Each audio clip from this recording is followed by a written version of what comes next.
I drove 13 hours to attend my class reunion and ended up being the only person who showed up besides the girl who planned it.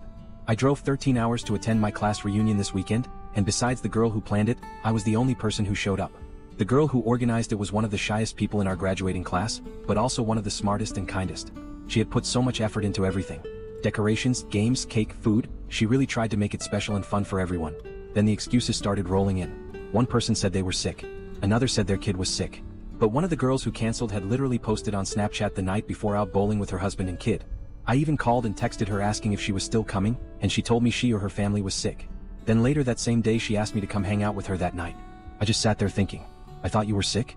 It honestly made me feel awful for the girl who planned the reunion. You could tell she was trying not to let it bother her, but how could it not? Imagine putting yourself out there, spending your own money, organizing everything, and then watching almost everyone flake at the last minute.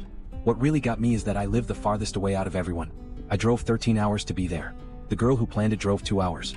Most of the other people lived in town or maybe 30 minutes away. Afterward, she invited me over to her parents' house, and honestly we ended up having a really great time together.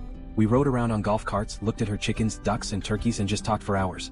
At one point she opened up about how lonely adulthood has felt and how she feels like she doesn't really have friends anymore.